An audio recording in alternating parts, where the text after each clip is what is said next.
sabay kan pagpuon kan kralasihan, iyuman an pag-antisipar kan mga magurang, estudyante asin magin kan general public na magkakaigwanin magabat na bulos kan trapiko urog na sa mga lugar na harani sa mga eskwelahan.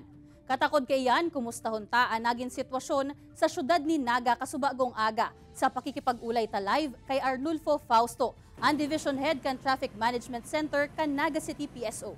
Diyos maray na hapon po, Sir Fausto. Diyos maray na hapon man po, Ma'am Jack. Sir, naging epektibo po ba sa bagong traffic management scheme na pigpasunod ta sa may Peña Francia Avenue and ano po sinaobserbaran ta na improvement sa bulos kan trapiko? Ma'am Jack, subagong aga, as early as 6 o'clock, nakadeploy na po ang tauhan kang PNP, si PSO, kabali po dyan si mga personalis kang barangay. And ang assessment me po, naging epektibo po si ginibuming lakdang dyan sa Kalabaan, Peña Francia Avenue. So, ang inaasahan niyo po nga ni, sabi ko, hanggang alas 9 siguro, grabe ang bihikulo, hanggang alas 9 ang pile up kang bihikulo talaga. So, bago nangyari lang po mga 7:30, malinaw ng maray ang Kalabaan, Peña Francia.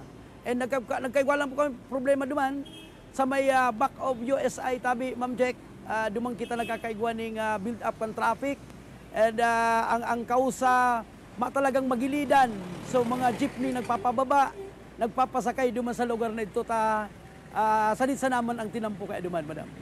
Kasubago po sir sa may porsyon man kan Naga Central School 1 and 2, medyo may traffic build up. Ano po magiging sistema duman lalo na tapikete po baga itong dalan and may mga nagpa-park man giraray sa magkaibong na tinampo.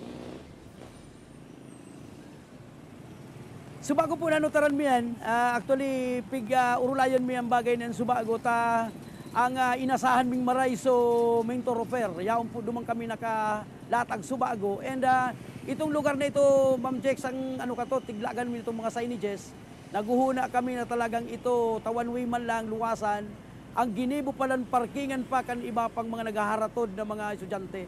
So talagang sa aga nag-ulay po kami na talagang tututukan mi po yung lugar na yan na talagang mayo na po dyan makakapark sa aga na amay. Sir, anhapot po kan kadaklan, mapadagos na po ba an arog kaining pagstrikto sa tinampo or duman lang po ba ini sa may Peña Francia Avenue o pati na sa iba pang mga prone sa traffic congestion? Iyo po, actually ang guidance sa muya, kan sa muyang director sa Renegomba, ipapadagos po yan, ipapadagos ang pagwilklam, pag-clearing dyan sa Kalabaan na yan. And ang aram ko man, ang PNP talagang susinido man po ang suporta. May gusto man na maray magparabisita ang satuyang City Director na si Colonel Erwin Rebillon tabi, Ma'am Jack. Alright, Diyos mabalos po, Sir Arnulfo Fausto, kan Traffic Management Center, kan Naga City PSO.